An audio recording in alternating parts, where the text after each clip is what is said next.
Hello, use headphones for best experience. The urge to jump. Have you ever stood near the edge of a cliff with only a short fence separating you from the chasm below? As you held on tightly to that fence, did you feel a sudden urge to throw yourself off the cliff? Have you ever been driving and imagined what it would be like to dive straight across a bridge and into the ocean below? Or maybe you were walking and caught yourself thinking what would happen if you suddenly jumped in front of a moving vehicle? Shortly after we experience these urges, a fear begins to sink in. We're not afraid that we'll fall into the chasm or accidentally walk in front of a bus. We're afraid we'll do it willingly.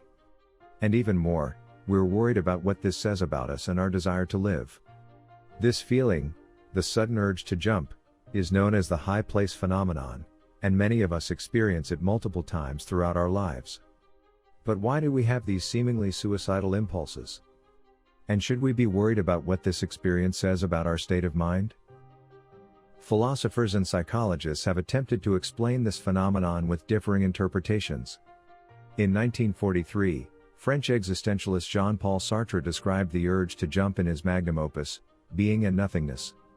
In the book, he referred to this urge as vertigo. Sartre's vertigo is described as intense anguish over our nature as free beings. To the best of our understanding, we humans have free will, at least to some extent. We have agency over our thoughts, and can choose between multiple possibilities available to us. Nothing binds us to any one possibility over the other.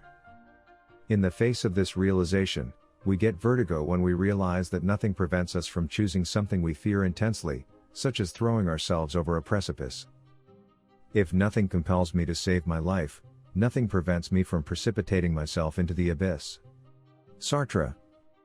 In the current moment, you're in control of yourself. But you're also responsible for yourself in the next moment while existing in this one. When you are standing in front of the chasm, you desire certainty that you won't throw yourself off in the moments to come.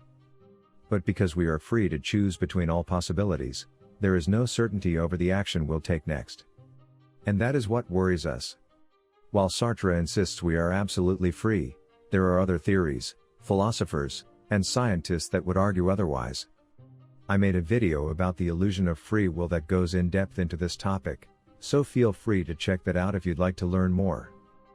But if that is the case and we are not fundamentally free beings, then the urge to jump should not come from an awareness of our freedom, right? It should come from something beyond our direct control, like our unconscious mind.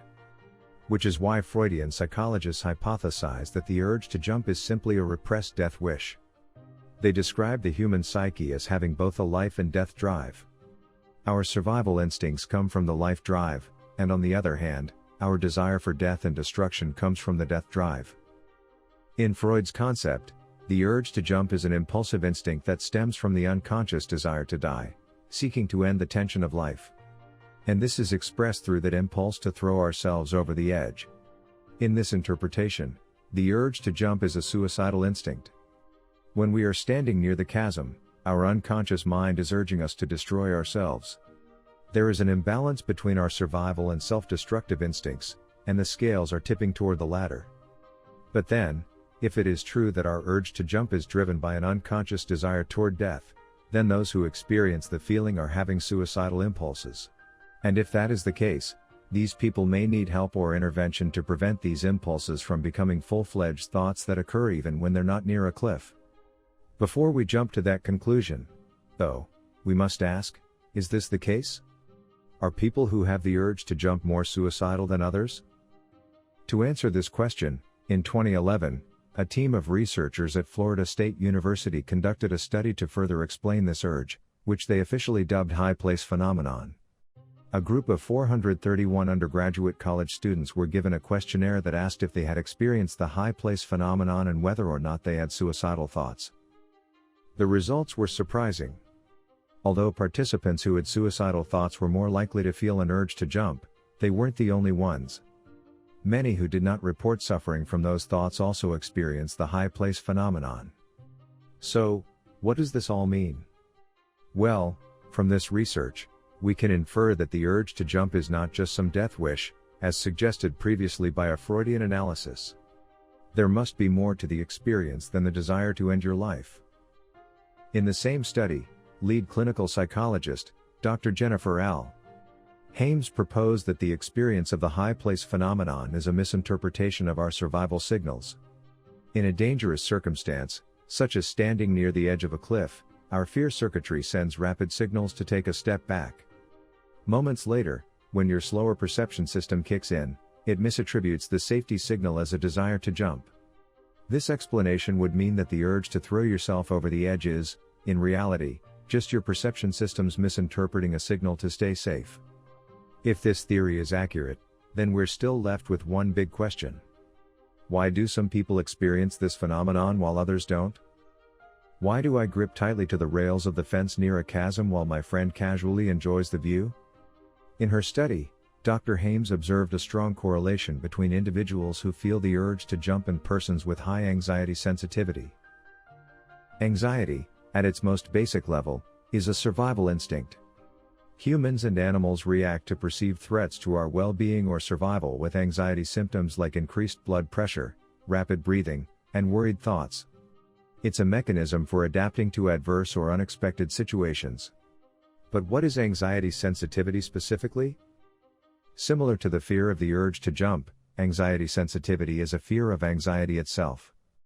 People with increased anxiety sensitivity fear the symptoms of anxiety under the belief that they will lead to catastrophic consequences, both physically and socially. And the alarm triggered by these symptoms only makes them more anxious. High anxiety sensitivity is not something that's talked about commonly in our society, so it might be difficult to fully grasp what it looks like. So let me paint you a picture. Imagine you are at a job interview, and you sense your pulse start to race and your breathing get heavier. You're a little bit anxious about the questions they might ask, like anyone else would be. But then, it goes deeper than that for you. You start to fear that these physical symptoms of anxiety will ruin your job interview by signaling to the people sitting across from you that you're unfit for the role. You worry that you'll lose control of your cognition and won't be able to make sense, let alone sell yourself. Now you can hear your heartbeat. You're scared that your elevated heart rate won't stop climbing until you've had a heart attack. You're worried you might have a panic attack soon, where you feel a sudden surge of intense fear that peaks quickly. You think it will overwhelm you and leave you disoriented and shaken. Sometimes it gets so bad that you develop a fear of panic attacks, also known as panic disorder. When you go home to sleep in your bed, you find yourself wide awake in the middle of the night, feeling your heart beat faster, fearing your symptoms will entail another sleepless night. You worry about the consequences of not sleeping well, which prevents you from sleeping even further. It's a vicious cycle, one that leaves you scared of the symptoms so much that it only intensifies them even more. So you start avoiding triggers of your symptoms, such as applying for a better job or even just socializing with friends. It's a nightmarish experience that 33.7% of the population go through in their lifetime. The fear of anxiety can be crippling for many. The experience of panic attacks and the distress of dealing with panic disorder are heavy burdens for anyone to carry. Day-to-day life becomes an enormous struggle. And then there's the fear of standing near a precipice and feeling the urge to throw yourself off. You clutch the fence or even back away with the sense that you can't trust yourself. Now that we have a good understanding of what high anxiety sensitivity is, it's easy to see why most people who experience this also experience the high place phenomenon. Just as they fear symptoms of anxiety, they fear and misinterpret the rapid signals sent by their fear circuitry to stand back from the edge. They misinterpret the survival instinct as something that will lead to catastrophic consequences. It's sad to realize that a survival instinct with the purpose of enabling life can end up making our lives almost unlivable. On a positive note, though, from our understanding of the high place phenomenon and high anxiety sensitivity, we can now hopefully realize that, more often than not, our fears are not grounded in reality. Contrary to what we tell ourselves, our symptoms of anxiety won't lead to our imminent death. Our friends won't disown us for sweating while we try to recall some details of the story we're trying to tell them. We won't drive off a bridge or jump in front of a train, even if we imagine ourselves doing so. And when we stand near the edge of a chasm, we don't have a secret urge to throw ourselves into the abyss below.